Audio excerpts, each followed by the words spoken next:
listening to Two Girls, One Plant. We're your hosts, Madison and Jillian, and this week we're talking about rare imports with Grace and Patrick.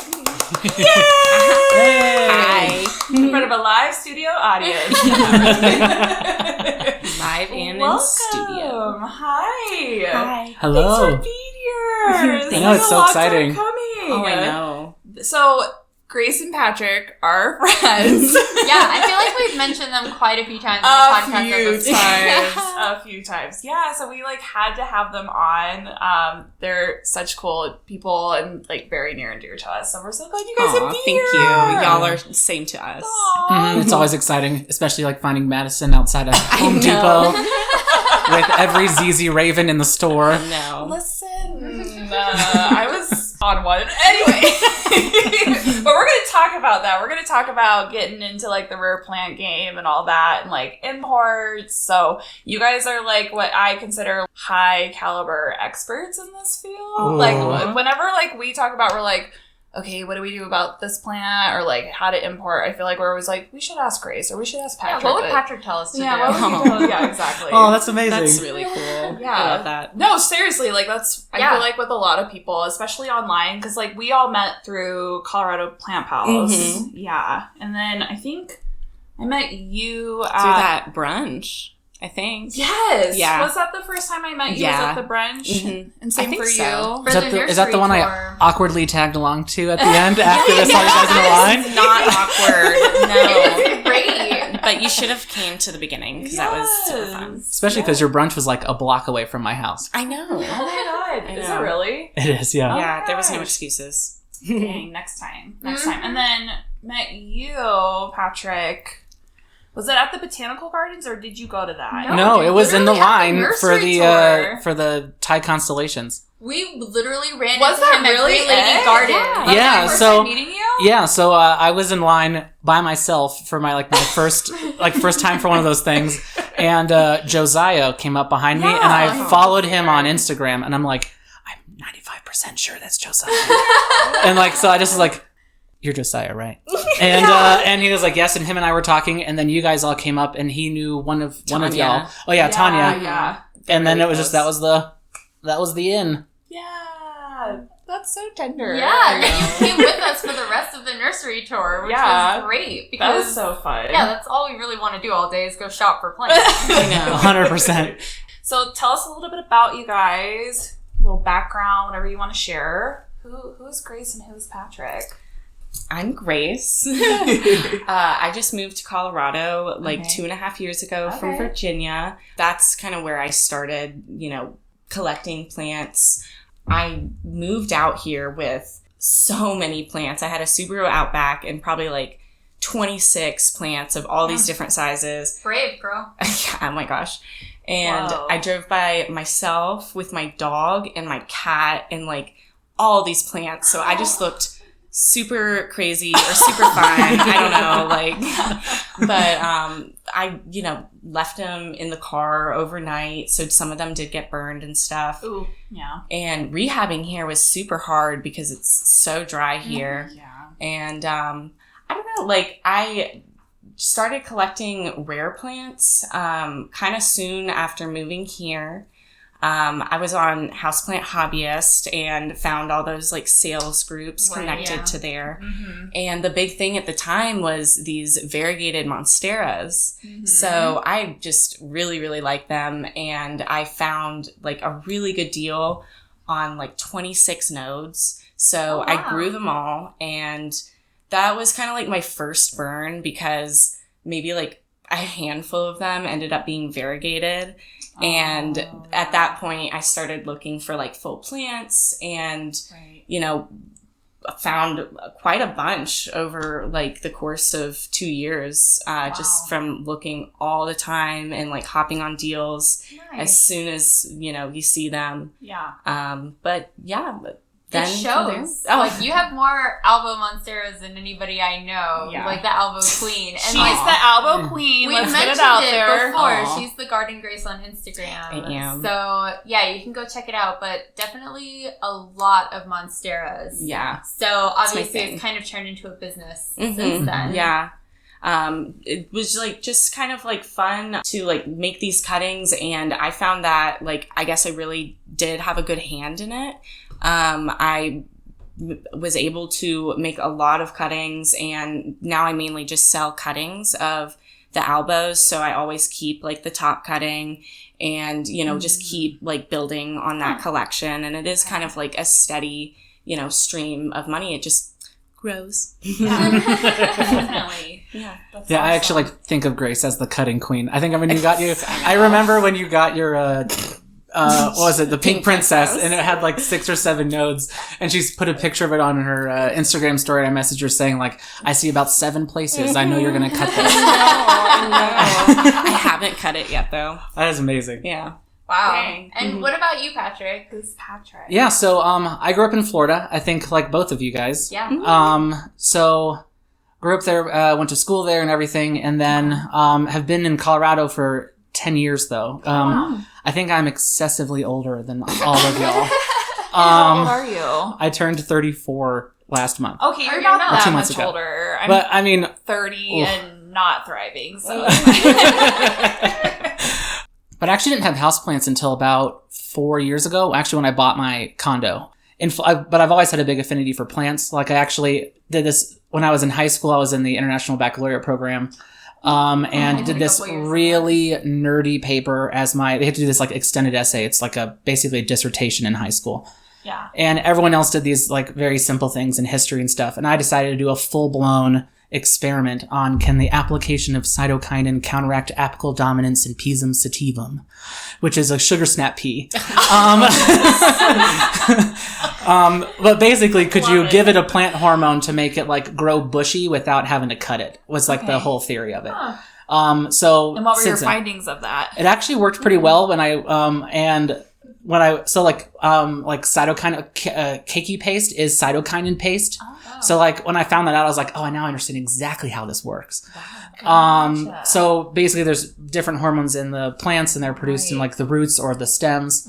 And my thought was this cytokinin, which is typically produced in the roots, could I give it some extra through the water to make the plant grow bushier, which basically means like make the nodes grow without needing to like cut the growth stem. Right. And it worked pretty well, but then I was talking to my biology teacher about it. She's like, you need to like replicate it by about 10,000 times the size that you did it for you to be able to make it. I was like, I'm going to make a fertilizer. I'm going to make a fortune. Oh my Like, Imagine. this is like, the 17-year-old me going like, I found the cure. Wow. Yeah. And, $1 million Honest idea. Yeah. And she's like, that's not how this works. And I was like, okay, I'll just move on.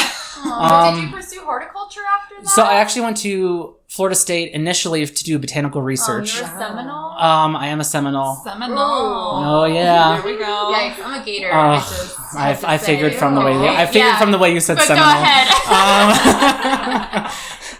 Yeah, I went there initially for botanical research, but then the quietness of like the labs and like I kind of had this chemistry lab where I was standing there and asking people like what they were doing for their weekend or something, and no one talked to me. Oh. And it was enough for me to be like, this is a flash of my life and I'm gonna die. Oh, Like, I can't do this. Yeah. So I like jumped Not away the from right that and went into like advertising and business marketing. And then now found my day job is a data scientist. So I like found like basically math within marketing and like marketing stuff. God, can you help us market?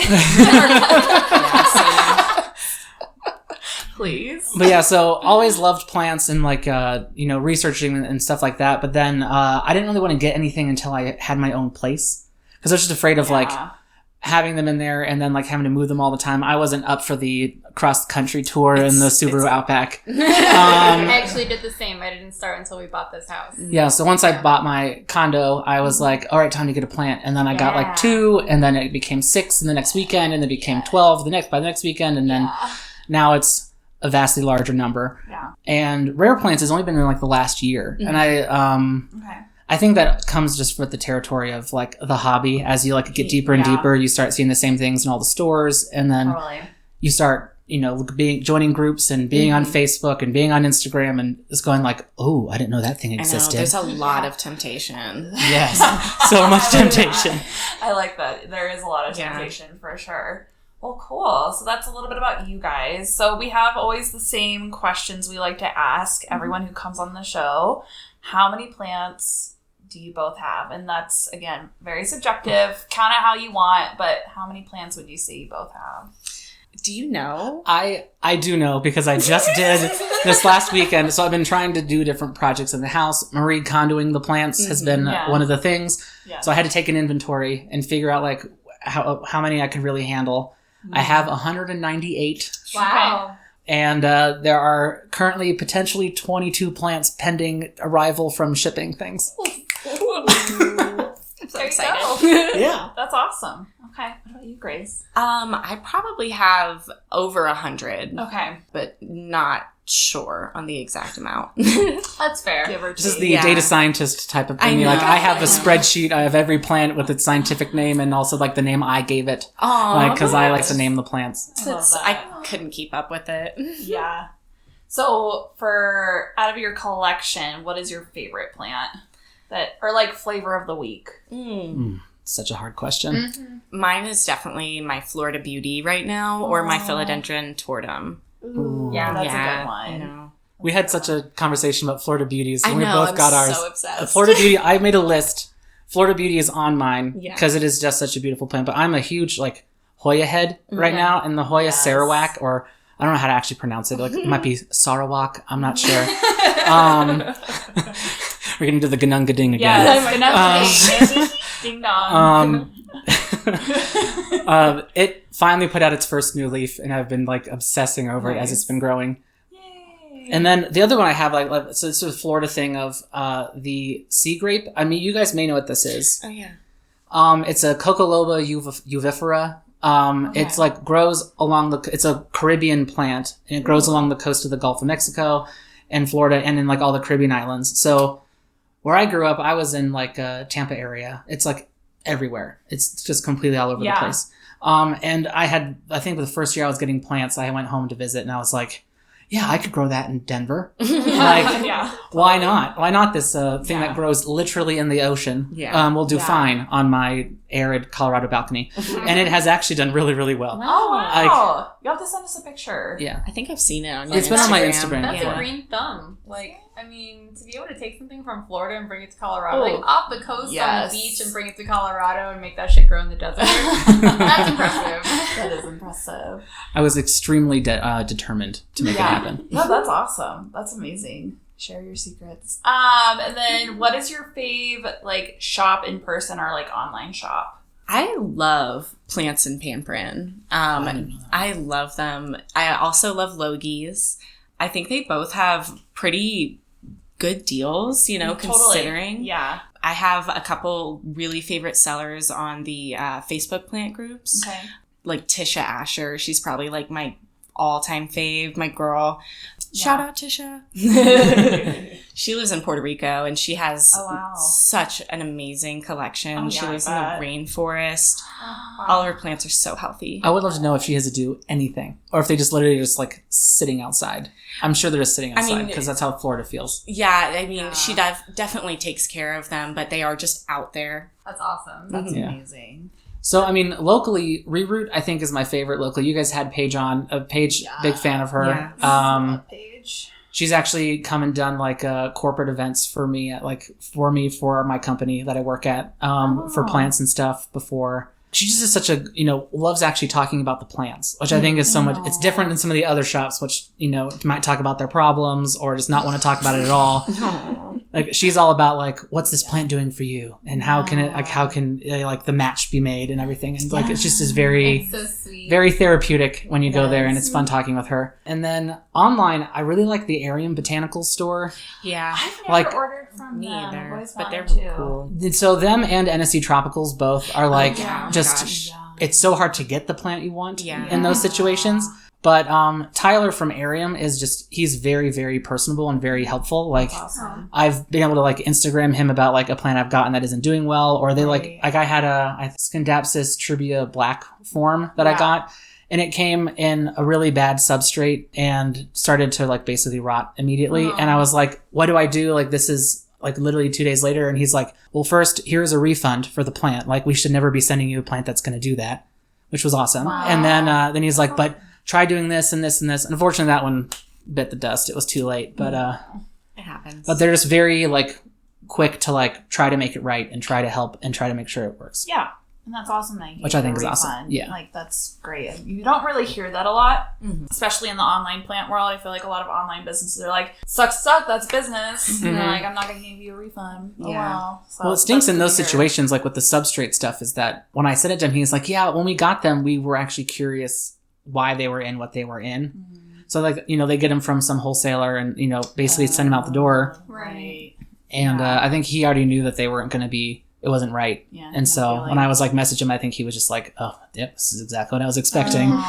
Dang. Well, that's honest. I love that. Yeah, that's awesome. So that's a little like your planty personal life. Let's talk about rare stuff. So what is like y'all's personal definition of what a rare plant is? How do you look at what this makes it rare? Probably that it is, one, hard to find in the wild, and then two, you know, hard to find on the market. Yeah, I think I refer to at least rare plants from the houseplant perspective as mostly the like hard to obtain locally or like, or even through an online channel without like, so if you need to import it and basically to get it or pay a crap ton of money for it, those are generally what I would consider like a rare plant when it comes to a houseplant. But I think of things like, you know, the Spiritus Sancti or something as like a legitimately rare plant. Like the fact that there's like 6 in the wild and they're like, that's I guess more endangered. But like I think that, you know, the term rare is so hard because it can be so many reasons why it's rare. Like even like the sea grape, you can't buy one here. Like I've never seen one in a store. So that would be, I guess, considered a rare plant here. I bet if someone really wanted it, they'd pay a lot of money for it here. Yeah. Right. It's Now, rare for the Colorado market. you literally can go to any beach in Florida and get one. Now, I also would say that it is illegal to take them off the beaches in Florida Don't do because that. they are there for erosion protection. So don't go and just rip them out of the ground. However, they're extremely not rare in Florida, right? Like, No, they're not. Yeah, for sure. So then I mean, you guys kind of talked about it a little bit, but what really like led you to having rare plants in your collection and potentially selling rare plants? It just happens, you know. Yeah, At some point, you spend so much money, and you're like, "Oh my gosh, I have to recoup some of this cost." And taking cuttings is just like so easy, and I don't know. Like I saw what all these people were doing on the plant communities online, and I thought I could definitely do that too. You know, I'm a waitress. Every good waitress has a side hustle, so that was gonna every be good millennial has a side hustle. Yeah, true that. So I mean, it just worked, and it was like really fun and therapeutic. So just really enjoyed it, and there was such a high demand for it too. Oh my god, that really propelled you like forward in it as well. Right. I can't really think of many people who are selling at least like albos in our community here in Denver. I don't really know of anybody else. Not as like officially as I think Grace does. No, like everyone else is like sort of like I have one. Like I got mine from Rachel. Like but hers was like on a purge, and I remember sitting there with the word sold like copied Ready and to waiting to go. go, just like staring at that page, just waiting for it to come up because I was like, she said she put a picture of it on Instagram earlier that day, and I'm like, that elbow is mine. And you got it? I got it, and I didn't have one before, and so like I had messaged her going like, anyway, you'll sell it to me before, and she's like, no, it's part of this purge, and I'm like, all right, it will be mine. Yes. Oh my god, that's she's hilarious. low key the Aria girl in Denver. Oh, yeah, good to know. That's like one of my like wish lists right now. Oh yeah, that's. I have one from her. It's a little baby kitten. She's awesome because she's so low key about her plant collection. Sometimes She really I got my is. Gloriosum from her. Like everybody here has gotten something rare. That's so sweet. And she's so smart. She is. Yeah, for sure. What about you, Patrick? Yeah. So What led you to the rare side? I think like what Grace was saying is like as you get into the hobby, like you just like for me like my collection built very quickly where I'd go to stores and not really see anything new. Yeah. That like really floated my boat. Like I'm not a succulent person. I'm not a cactus person. I'm like, apparently I wanted to bring Florida into Colorado because I'm very tropical focused. Totally. And eventually you just like, go to every store in town and you're like, oh, it's the same 5 things. Yeah, really. And then you like, start perusing Instagram and stuff and you're like, whoa, I never saw that one before. Or, wow, I cannot believe the variegation on that. Like this is how Florida Beauty came from. When I found about NSC Tropicals, like the wish list became excessively long because I went page by page just looking through what she eventually maybe would sell at some point. Amazing. And was like, well, I need that one and I need that one. Yeah. And so then it was just hunting from that point on. What is, I think I forgot to ask this, but what is y'all's like, because you guys have amazing collections and like what you sell, your personal collection. What do you have like a wish list or like a number one on your wish list right now? I just got a strawberry shake, which has been on my wish list for a long time. Cute. Yeah. Those are fun. I will have this variegated Adansonii at some point. Oh. I've put money down on it, so. Oh, yes. Damn. Fun. I know, so it'll be here eventually. Eventually. So wait, are you waiting for it to like grow from this person? Mm-hmm. Okay, gotcha. So they cut it and they grew it for me. But since it is such an expensive plant, like the seller just wanted, money down first, and they're super trustworthy. Oh, that's great. That's exciting. It's exciting. Yeah. That's so cool. That'll come. Yeah, the variegated Adansonii is on my list. That one's a bit heavy, but I mean, actually, like everyone, an oblique would be awesome, and it's more of one of those like, I want one to be able to figure out if I can do it in Colorado, just kind of like the sea grape, but I'm not ready to put that much money into That's it an yet. Like, investment to figure out if it will die or not. I know, That's like come on. it's those cases. I'm like, it'll do it. I know it. What would you put it? Would you put it in your cabinet? I would put it in the cabinet. Oh, God. I actually would maybe put it in its own little cloche dome. inside the cabinet. Like, Right. I mean, I don't even know. Yeah, exactly. Although what's her name said, Kaylee Ellen said they're not that great. The orbs. Yeah, I watched that video. She was like, meh. Yeah, she's it's like, if it's you okay. have an obliqua. Yeah. It's like, if you have the obliqua, then get a biorb. But she's like, but if you don't, like, don't do it. Don't do it. Yeah. Yeah. But like the Wilbur Graves, Hoya Carnosa Wilbur Graves is heavy on. So again, the Hoya thing is like I'm very genus focused right now. Yes. In that Hoya section, I currently have like 54 Hoya alone, and that Wilbur Graves is calling my name. It's like super silver speckled and like deep green. I need it. Ooh. Need it so bad. That's awesome. But wait, what is the most rare plant that you guys do own? Probably by Philodendron UPI. Ooh. Yeah. Okay. Yeah, okay. Mine is probably a Hoya Carnosa Nova Ghost. Ooh. Yeah, that one's pretty. Yeah.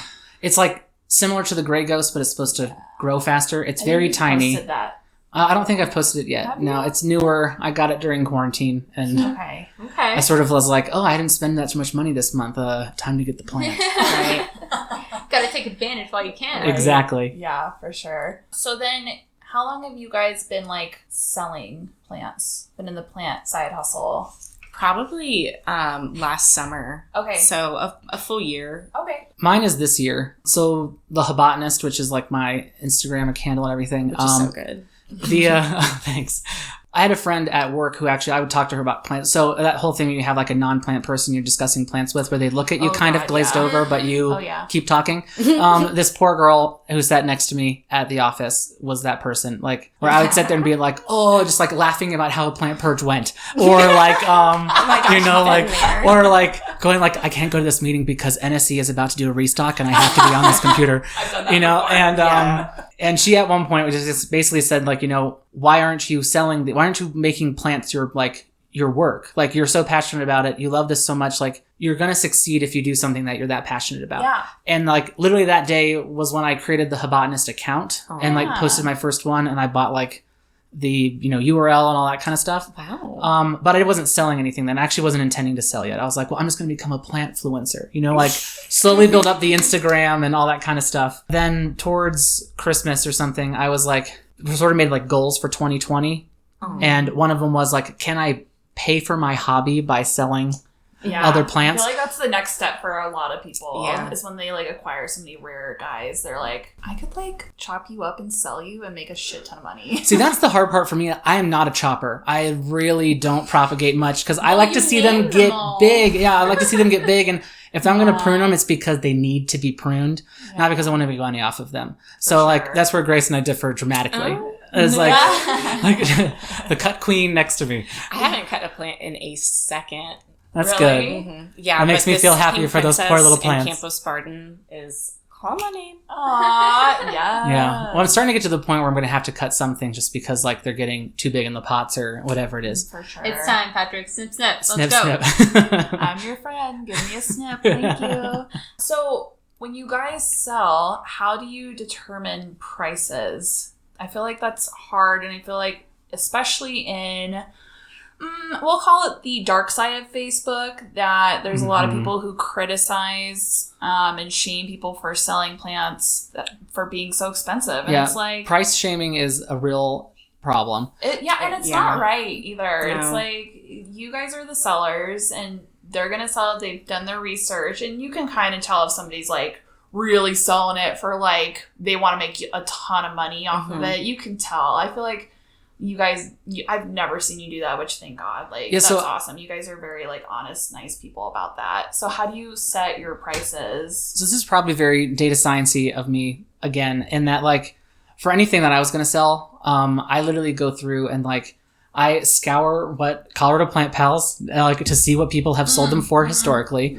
I look at, like, the plant purge groups for the same kind of pricing. I go to like NSC Tropicals and Arium and all those ones and see what they sell them for. Okay. And so I have like a spreadsheet of like, for this plant, here's the size they sell and how much they sell it for. And like from different online stores, different local stuff. And then if anyone locally has sold it, like, you know, Green Lady Gardens was selling rare plants for a while. So I had all those like prices stored for myself. And then I like kind of go through it and go, well, where do I want to be in this market? Like, I didn't want to be a price gouger. Like, I wasn't in it to like, it's not paying my bills. Like, my data science career is paying my bills. So this was more like a hobby still. And it was like, well, let's be fair. And in Colorado where it's hard to find, like, what can I sell it for that is reasonable, but it's still like sharing it so that someone who maybe can't shell out $200 might be okay shelling out $120 for it. For sure. Yeah. So like, I also didn't want to like completely screw over every other seller locally. So it was like, I can't be the one who's out there saying like, Albo for $20. Like, cause I just wanted to like make, you know, $20 for, at that point I just give it to you. You know, like, so. For sure. That's how I do it at least. Yeah, I basically do the same thing. I look at all the sites online, especially the Facebook groups, because not a lot of websites will sell cuttings. True. So, you know, you kind of compare, you know, with the size of the plant, you know, you're looking at your plant and you want it to pretty much be very comparable to anything that you're looking at. You know, you don't want to look at something with bigger size leaves or more variegation, more roots, this or that. You want to find something that's like pretty much the same. I usually do a little bit less than that as well, just because I think you can charge a bit more on the Facebook sites and kind of get away with it. Plant purges especially.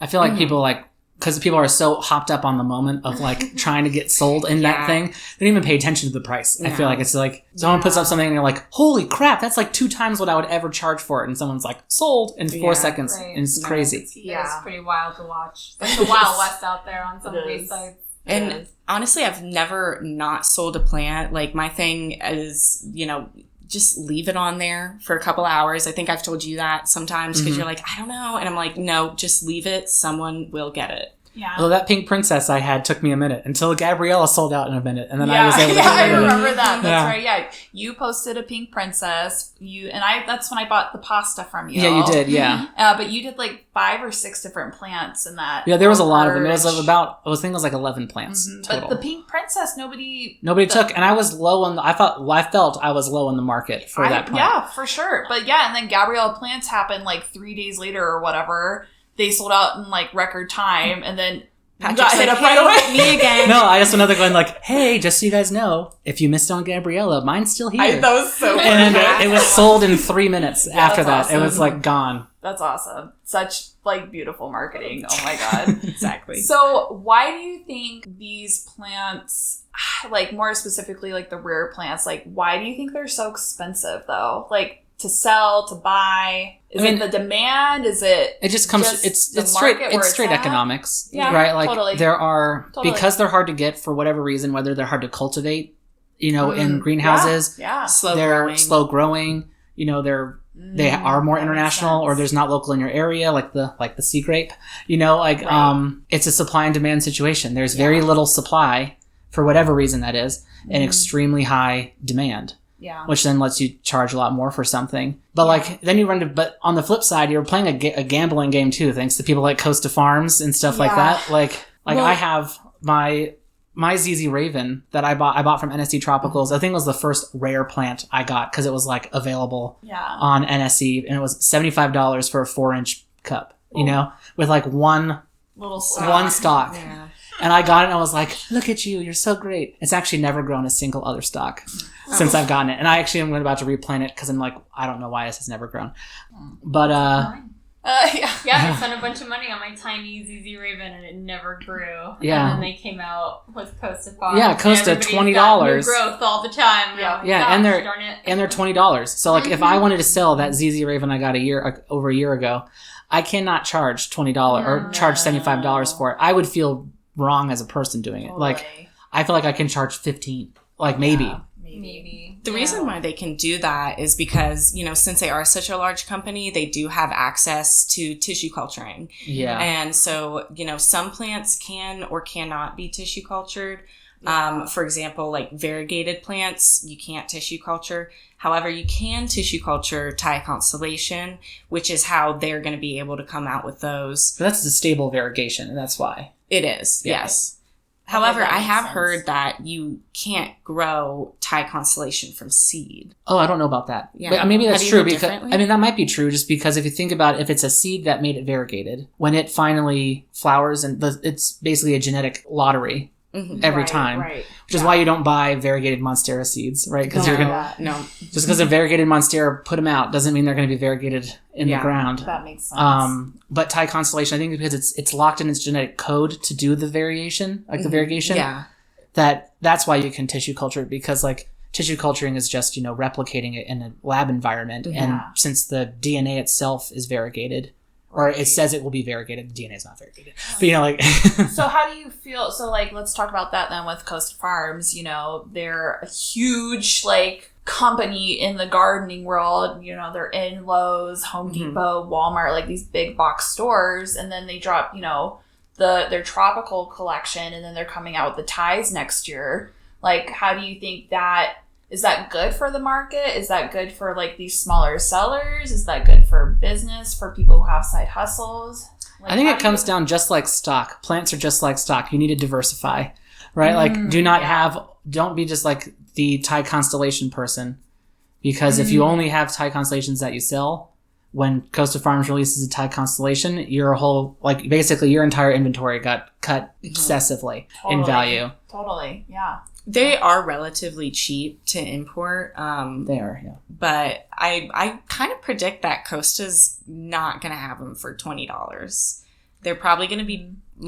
I'm thinking 40 or 50 is probably where it's going to be. I think it's going to be more than that, depending on the pot size. I mean, I know that they're in the Facebook groups. I know that they're, on Instagram and stuff, and, they have marketing people who are probably we could really charge a lot more for this. And I feel like they probably will. I mean, it's been a 2-year-long project. So, I mean, they're going to have to, at least in the beginning. Yeah, that makes sense, though. I think people would be willing to buy it. Let's say they charge $90 for it, or $99.99. I think people will definitely buy them. Oh, yeah. And it's still going to be a good deal. It's the nature of the game, though, right? Costa Farms is basically the big box retailer of it. So you have, the boutique sellers, which I guess you could call us, or right? But over time, if there's that much demand, they're going to notice, they're going to grow them, and then they're going to put them on the market because they want a piece of that pie. Mm-hmm. And it's just straight up business, so you can't fault them for it. Or absolutely. It is what it is. But there will be many plants that they won't do that with, for all the other reasons of them being slow growing, or they are terrible to ship. I don't see a verrucosum ever being a Costa Farms plant. Because that thing will die in the mail, right? Yeah, for sure. I just can't see them doing it. But who knows? Maybe they will. It's true. And there's also variegated plants that they can't do. They can't really do albos because it's not stable enough for them to do mass production. Tissue culture. Yeah. They guarantee. You actually can't because it's a Chromeria, so they won't tissue culture. No. I've tried. But the Jose Buenos, they can be tissue cultured. So I kind of predict those prices will go down in the next year or so as well. Mm-hmm. Interesting. Yeah. And White Knights and White Wizards. Silver Swords. Yeah. Julie and I just bought little tissue cultured versions at the Colorado Plant Palace garage sale. We'll see how it goes. Yeah. I'm excited. Mine's already putting on a little new leaf. Oh my gosh. That's awesome. So then what kind of plants do you sell in regards to like, are you more like you just straight import it and resell? Is it props? Is it cuttings? Rooted, unrooted? A little bit of both. Okay. I always try to sell rooted plants though, just because, they are such high care plants and, you give them to these people who may not have the same care conditions as you. And you definitely want a good root structure for them to like work off of in case some, die or this or that. So I always sell rooted. I do a lot of cuttings. I also do my fair share of importing.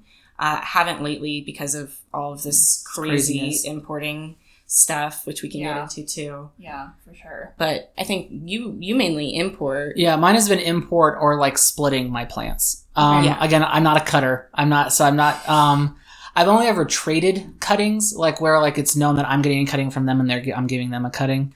But even then, I will typically, if I have enough advance, will try to root it before I give it to them.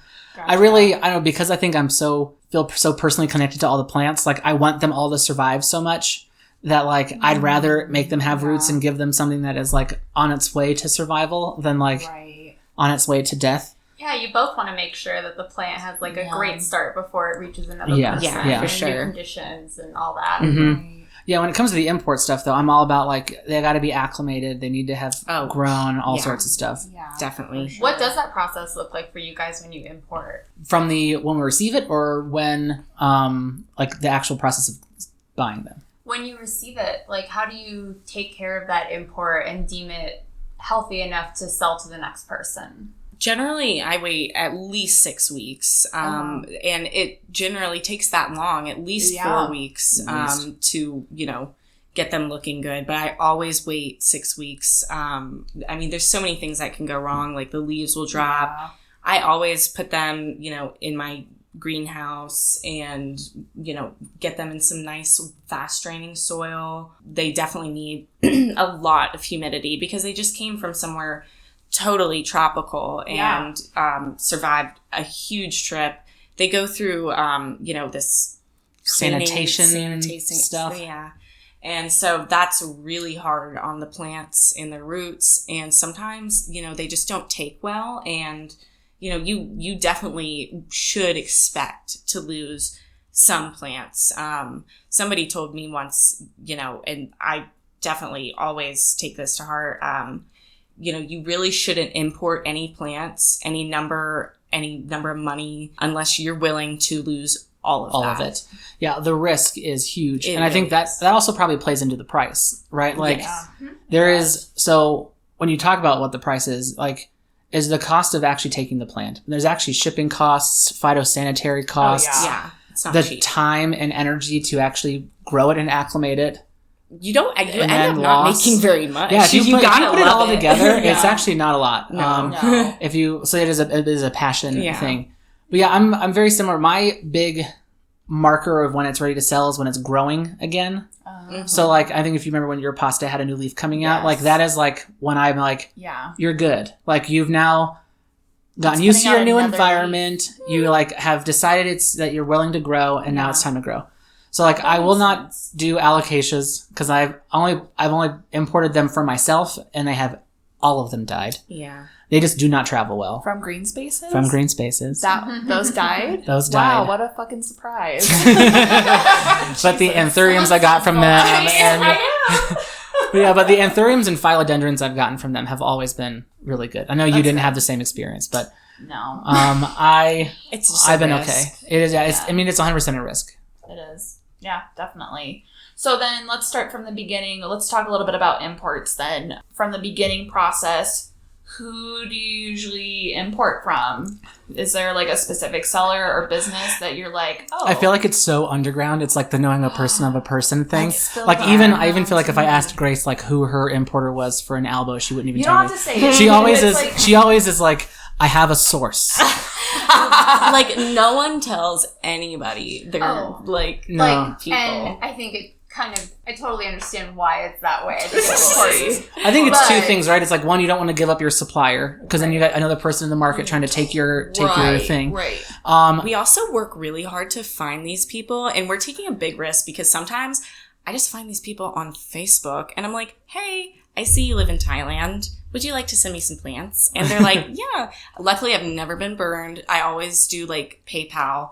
Never do like any sort of Western Union. That is a big red flag. Yeah. Friends and family PayPal. No way. It needs to be goods and services PayPal. Yeah. Except I do have a seller I will do friends and family with. But that has to be, you probably have gotten good plants from them before then. Yeah, they just have a really good reputation. Yeah. So like, I have always made a personal one from them before I will do any that I want to sell. Because I just kind of like test the waters. Yeah. That makes so sense. I'll make an order explicitly of things that I just want, and see how they come. And honestly, it's like it's a trial thing. Like if they all show up and look like shit, never you're order gone. from them again. You're dead to me, and I'm moving on. And I'm sure the different varieties too, like the alocasia, anthurium. Well, yeah, exactly. So that one order from Green Spaces, I actually was trying to figure out what would come well. So I did some anthurium, some alocasia, and some philodendrons, thinking of like these are the ones I'd probably want to sell if I could do it, and alocasias failed miserably. The philodendrons and the anthuriums did pretty well. The anthuriums did meh. Okay. Yeah. But like the philodendrons did really well. And so that's why when I like was looking and I was like, well, I know philodendrons did really well from Indonesia. Right.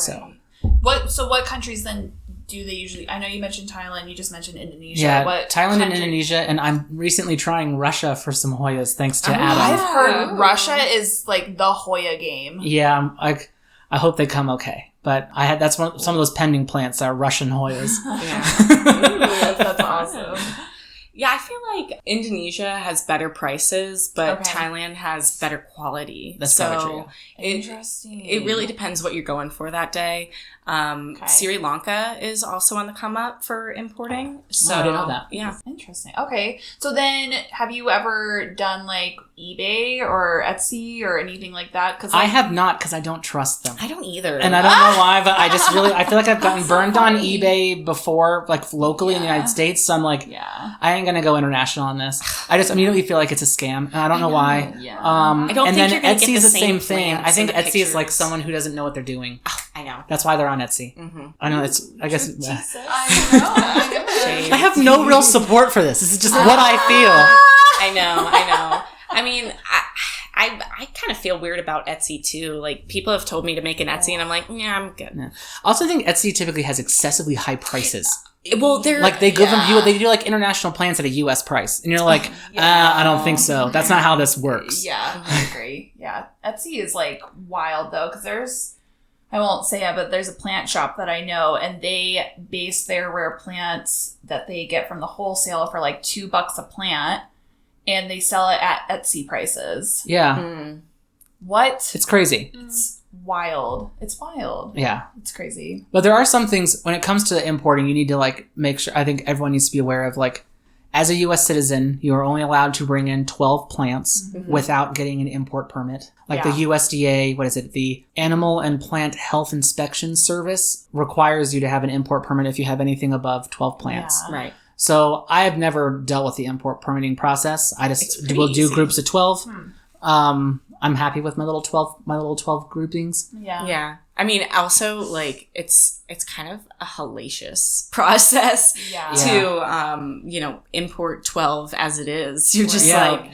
With the acclimation and everything else, I don't think I could do more. Unless I had a full-blown greenhouse, I don't think I could willingly put the time in to do more than 12 at a time. Mm-hmm. So and typically also includes, like, 1 or 2 that are for me. Always. And then the rest, like, to make up the difference. Mm-hmm. Of course. So then what's a phytosanitary certificate? Yeah, so that is another... I mean, I know kind of what it is. I had to pay $25 for it when I did mine. So phytosanitary certificates are basically a certificate from the country that you're getting the imports from. So like Indonesia will issue it or Thailand will issue it. that is basically saying that we have gone through the process to ensure that this plant is non-diseased, has no pests, etc. Because the United States or whatever country that requires them, like the United States does not want those things to come in and basically like decimate a crop. Like, right, if they brought a plant in that had a insect or was infested with an insect that could just decimate the corn in Iowa, then we in trouble, right? Like, so that's what it is. And actually, if you try to import without a phytosanitary certificate, they will just get burned before they even come into the port. Or they'll make it in the port to somebody's home, and the USDA will call them up and be like, "Hey, we got to confiscate that plant and burn it." I've never heard that. I've only ever heard the box showing up with the little note inside from them saying these have been burned. And you're like, wow, why'd you send the box? I know. That's always what I've always wondered. Like, why just burn the whole thing and text me? I have a friend. So actually when Pileas were becoming their big thing, when they were not available here at all, one of my friends who's into plants ordered one from Korea.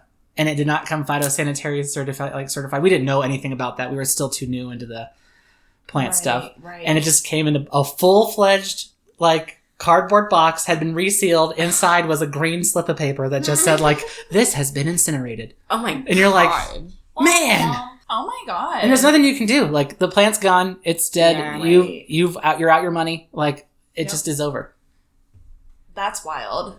Jeez, I could not imagine. That's almost worse than getting a dead plant.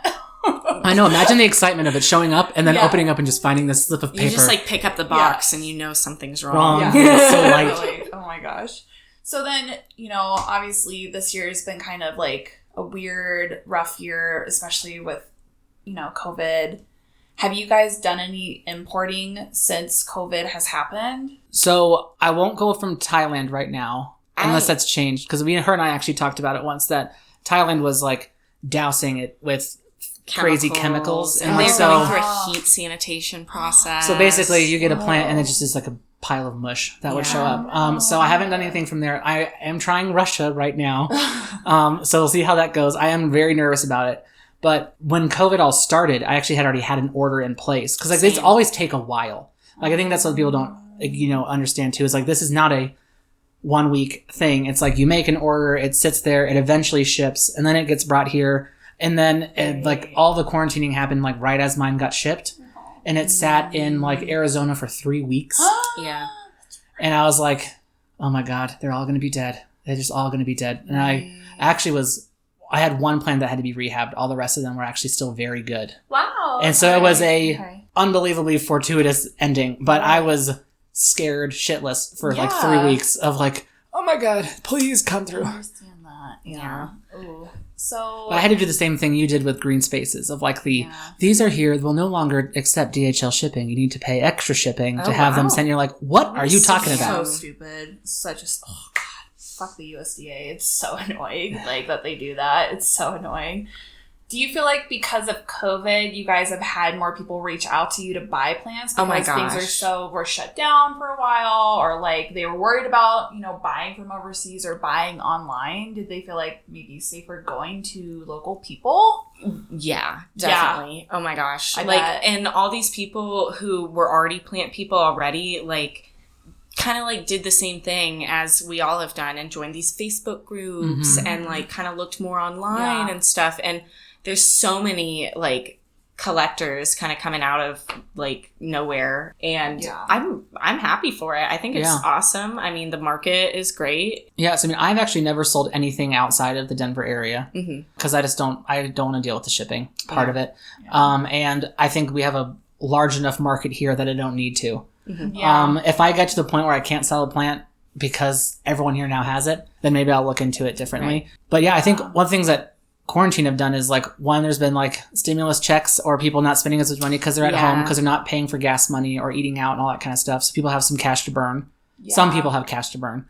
Many people are having a hard time through this. So but the ones that still do have some cash to burn are finally going just me with that Nova Ghost of I didn't spend as much this month as I normally do. Right. Yeah. This wish list plant is now on the get plant list, and you go find it in all those different groups and stuff. And I think those groups have blown up too over the quarantine. So, you go through the process, you import the plant, you bought the plant, it came, you rehabilitated it, or you let it quarantine. Where do you do this? What are your setups like? Let's talk about it, because y'all have really cool setups. Right now, my whole second bedroom is, I call it my green room. Yeah, I have love it. a tarp the size of the entire floor. That's awesome. I want to call it the Terrera room. Ooh, the Terrera room. I love that. It's terrific. And I have a walk-in greenhouse. It's, you know. 2 walk-in greenhouses. I took the other one down. Oh. I moved around a lot. So I was like, we'll just take one with me. And then I never put it back up. So. I've gotten to see the greenhouse. It is a sight to see in a home of with the tarp on the ground and everything. It's like, you're like, this is some next level shit. It doesn't look bad, though. I don't think. Does it? No. Okay. Your setup is so much more aesthetic. I'm moving towards that. I just don't have I have a 1-bedroom condo, so I don't have the space for a greenhouse room. I also am on a 10th story, so I don't have a backyard for a greenhouse. Yeah. So I went through, I was like, I need to make my own cabinets to increase humidity, so I went and bought some IKEA cabinets and modded them how I thought made sense to increase the humidity for some of the plants. But actually, I don't normally acclimate them in those humidity containers. Okay. Oddly enough, just because I want them to be ready for Colorado. So I don't imagine the person I'm selling to will normally have them. It depends on the species, I guess. Yeah. Because I guess they're called Splendid now, like a Philodendron Splendid, a Melanochrysum crossed with Verrucosum. That sucker will crisp up like none other if it's not in humidity. So that one went into the case. But something like a Pastazanum that has a more a cutaceous surface and can deal with less humidity. Mm-hmm. I just grow it in the on the countertop. Yeah. With a grow light until it grows. Just because I think that's who I'm going to give it to, is someone who's going to have it on a countertop. So I kind of move it out before I sell it to kind of acclimate it to that space. I'll plan my sales a little bit. But in that rehab process, I definitely just try to give it as much as I can. Okay. Yeah. Mm-hmm. That's so interesting that you guys kind of do it a little different, Yeah. But that it all works out though. Yeah, it works out. Yeah. That's so cool. It's funny too, during quarantine, my neighbor, he went up to Montana for part of quarantining, and I had these plants everywhere, these ones I wanted to sell, and my house, I felt like I was in too much of a jungle, now trying to work there and do everything and cook more on the counters and everything. Yeah. And I was like, hey, just so you know, I'm going to be using your place. And his countertop was literally covered from left to right on an entire countertop of plants, because I was doing all my garden starts on it. Oh my gosh. All the acclimation of stuff. I had a quarantine section of his house for plants I'd bought or something. Yeah. It was I was like, your house has become my greenhouse. Yeah. And it was kind of hilarious. That's great. Awesome. I love that. So then you have the plant. When do you keep it in its same soil that it is in, or do you switch it over to your own potting mix? And how soon do you do that if you do it? So most imports will not come with soil. They shouldn't, because that whole phytosanitary process, they can't have dirt. Yeah. So they typically will only ever come bare root. If they have roots. Sphagnum. Do you sell your plants then in some sort of substrate? I usually always do, yeah. Okay. Because they are, kind of these special weird plants, and they need all these different things that not regular plants do. Right. And my worst fear is someone throwing it in a bag of Miracle Grow or something. Oh, totally.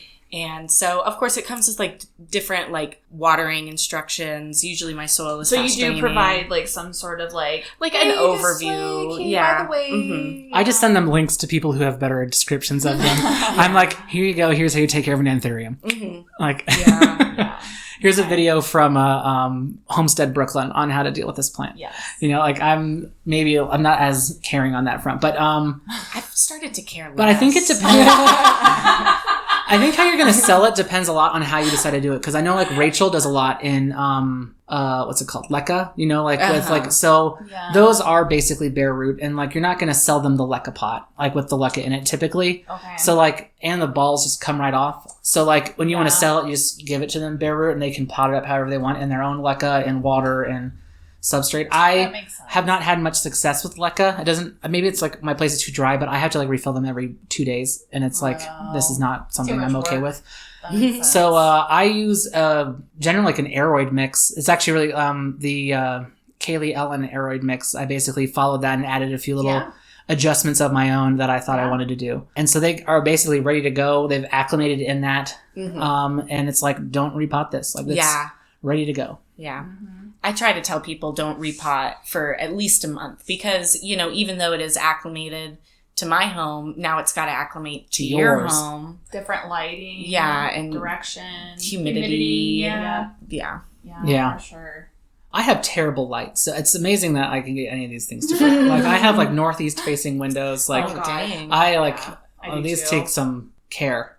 Yeah. I always wonder, like, sure. please don't put it in a south-facing window. Right? Like, you know, like, I know. go from a northeast to a south, it's just going to burn. God, can you imagine? So then you get the plants, you post them. Do you guys usually do Instagram, Facebook, a little bit of both? I've only done Colorado Plant Pals, like, BST so far. Aww. Like, that's all I've done. I haven't had to do anything else. So Okay. until I can't sell them there, then I'll, you know, pursue other options. I love that. Yeah, it's a pretty plant-addicted community. There's a big market on there. Exactly. Yeah. I've kind of tried all of it. I've done a lot of shipping, but as of lately, I found out too late. Like, the market is growing here. I mean, maybe last summer it wasn't, you know, as crazy here. Yeah. But like now, I don't really have to put anything up for shipping. I mean, we have what you have. I mean, I say we. Jillian has acquired like 4,000 followers, or like our group members in that thing. And I think when I joined last year, there was like 200. Yeah. So like in a 1 year, it's gone up to like 4,000, and that's a lot of people to sell one plant to. Yeah, I know. And there will be somebody. Well, I mean, also when you they will come. well, it's also it's a little bit funny because you go into some of the stores. Like, I remember being in Plant Garage once, and this guy coming in going like, "Do you have any albos?" And I'm like, I look at this guy like, "Are you crazy? Do you realize where you are?" And then it's the same person who goes and grabs like a maidenhair fern, and you're like, dude, unless you have a close for that suck a dead. Yeah. Like, don't try it. Employees make me a list of plants that they wanted to see in the houseplant section. They all got together, and I got like dragon scales and varicosums, and I got a pink princess on there. I was like, y'all are real cute. We're not. Yeah. Well, I mean, you think about it, that same risk thing, like those people who have real estate fronts, they need to sell plants, and like those rare ones are typically too pricey to make any money off of. Well, and we don't put that much maintenance into the plants. Yeah. We don't have a humidifier. Like, if I don't sell, I've got 2 heartleaf ferns that I did not sell fast enough, and now they're just like withering on the table. Like, stuff has to sell quickly, and so most of it are like your basic plants that people buy all the time. Yeah, the only one who's done it anyway successfully has been, you know, Green Lady Gardens. Yeah. With her, like, but she makes them an event and everything like that. I was going to say, it's like a special thing. But they were so much work that she's not doing them at all anymore anyway. Yeah, for sure. And she always sold them unacclimated, which always drove me nuts. Yeah.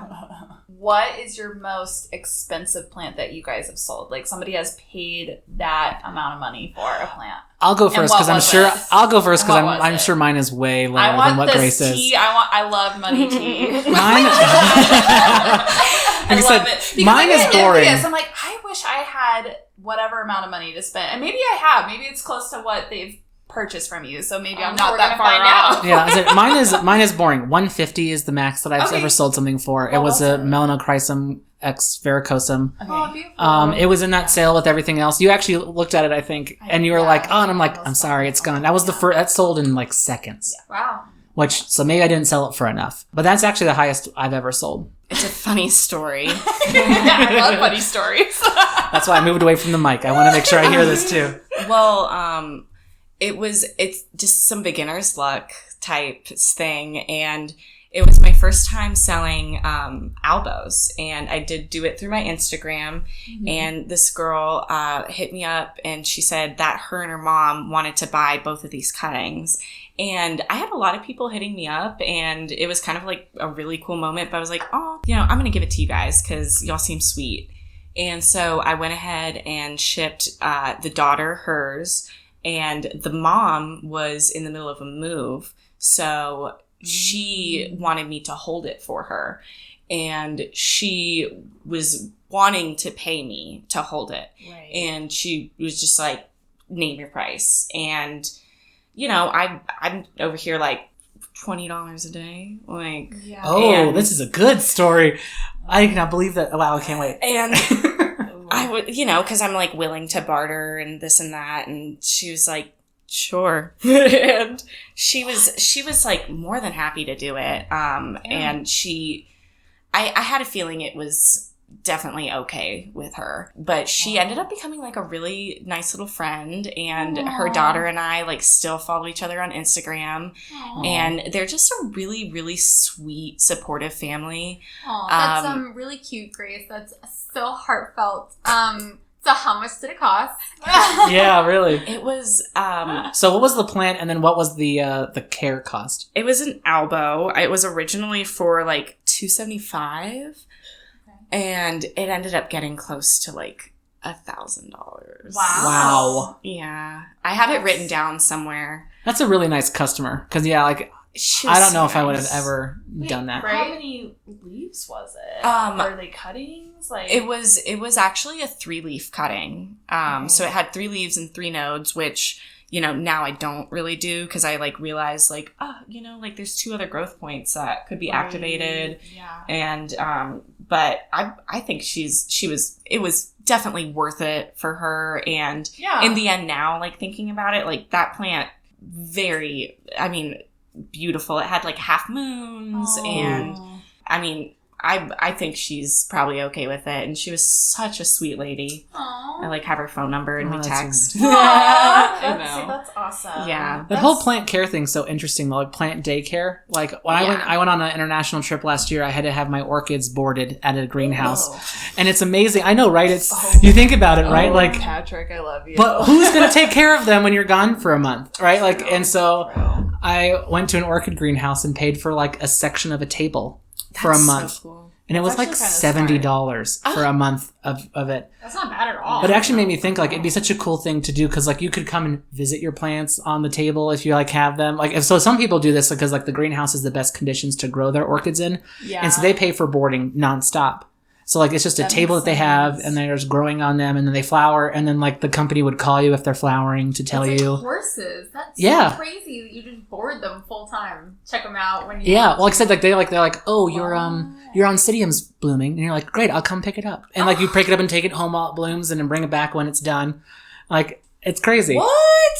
But it also gets very expensive, Did you right? Just Like take your orchids to Fantasy Orchids. You're here in Colorado. Yeah, it was right? Fantasy. Yeah, that's right. Yeah, okay. I was like, who else is an orchid greenhouse in Colorado? Because like I don't even notice if you've ever gone in there. There's a section that's like blocked off, and it says like, "Do not go past this point." And I was like, one time I was in there to see all these beautiful flowers, and I'm like, "What is going on in there?" And they're like, "Oh, those aren't even ours. Like those are boarded plants." And I'm like, "They're what?" and then I needed the service like 2 months later, and I was like, "Is there any space on a table?" That is actually such a smart thing to do. I feel like if somebody was to do that in Colorado, that'd be like... Yeah, do we not just have like a tropicals place doing that? We need I like know. a plant That is hotel. like the next market. Yeah. I think that's just as a business. Like I would get so many more plants and pay for a boarding section if I could get so like that needs to be the whole business. Do we need to like trademark patent that before we are trademark. we like Trademark, release this copyright, bars. Oh my gosh. Okay, The new greenhouse. I love it. I love it. And then so what else? So let's spill some more tea. So love that you have like that mom and daughter, so special. You build that bond with customers like that. But you also like have like I'm not selling shit to you list too. Yeah. I do, and it's kind of long. Yeah, no, they do. In all the purge groups, they definitely have people where they're like, yeah, I'm not selling to you anymore because you're an idiot and a dick. Yeah. So, I mean, I have people blocked on Facebook, and then, there's only like one person I had to like tell I'm not selling to you anymore.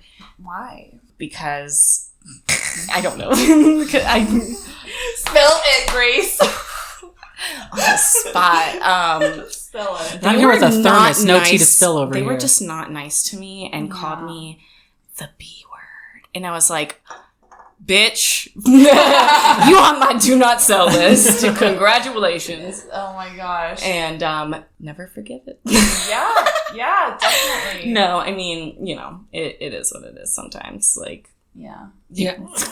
I don't have that yet. Like I don't have that list. I think you're I'm expecting it. I mean, I'm sure it will come if I get enough sales. I'm gonna find the person who I'm like, oh my god, you're way too much work for me. It's not worth me selling you this plant because you're so much work. And I'm sure it will come. I haven't sold enough yet. Well, you read like all those stories of people are like, why haven't you paid me yet? And it's like, and they're like, well, I didn't pay you because I didn't have the funds. Well, then why did you write sold on a purge? Yeah, that would be a quick way to get someone on a no sell list for me if you're not going to pay that. Do that. Also, if you and then they get mad about it and then post it in like plant group teas and like things like that. It's like, really. If you're going to price shame what I'm selling it for and then willing to pay what I asked for it, I probably won't sell it to you because it's like. But people do why? That. Why? I mean, some things come up, and like that's happened to me before, and like people have been like, like totally. But like I can usually like smell them out, like it's like someone I don't know, I can't. It's a lot of tea. Yeah. And no names either. Like, if you did spill some tea, like, you can be very vague about it. So I don't want you to be like... No, and I wouldn't. But... Have you ever felt like you paid more or, like, see people selling plants for more than what it's actually worth? And you're just like, oof. All the time. Yeah. Yeah, like I said, in plant purges, you see people sell them for, I think, like, astronomical prices that are just unfair. But I think there's other parts of it that I think are just gross that people do too, like the pre-ordering of plants internationally, where they ask you to pay the U.S. price for something to then go buy it internationally and bring it over and just give you an unacclimated plant. Actually, I will drop Sarah Stevenson.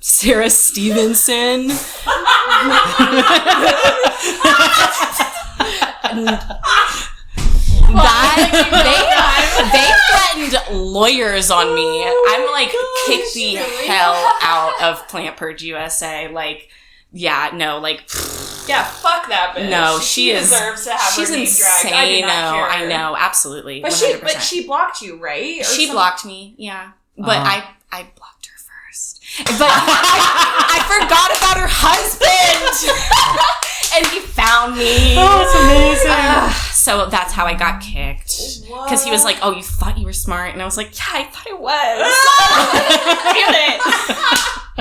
But she would have sent one of her flying monkeys out for me anyway, so. What? Like a little, like, she's like the mole? Wicked Witch. Like, to you? Or like... Oh, she just has minions, she has spies in all the groups. Spies. Yeah.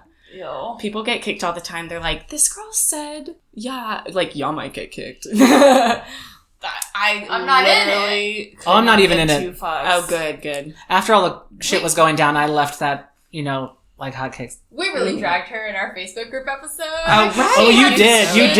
It was, you guys had a lot of tea that day. It was spilling all over this table, all on these mics. I have a meme of Sarah on my phone. No. We have to post it. I will. No, we will. But so it's like Fire Festival for like 50 cents, and it's like Sarah's face. I know. Like, because, like, Fire Festival, you know what that, like, yes, yeah. Hot ass the thing. Have you watched the documentary on that? It's the best. It's so, what the fuck, Ja Rule? Ja Rule! So funny. Oh my god.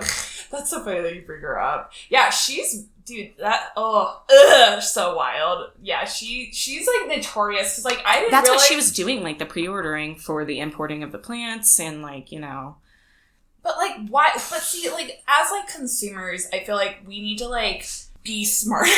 The research has to be done on both ends, right? Yeah, like, no, you need to, like, research the seller you're going to buy from. You need to research, like, that they actually, will supply the plants, or ask them questions about how they acclimate, ask them questions about what substrate they're in. Yeah. Like, even non-imported plants, like, the number of things I've gotten in the wrong substrate that almost die immediately, or have a problem immediately. Mostly is from insane. big box stores. And it's, too, not box stores, but like the websites. Or just like one of the rarest plants I have came in like greenhouse soil. So it was like heavily peaty. But then like, if you think about it, it's like, okay, in a greenhouse, this works. Right. Because they have a full sun, like greenhouse. They have fans blowing through it. They're going to, in a tiny pot, it's going to dry out quickly. Right.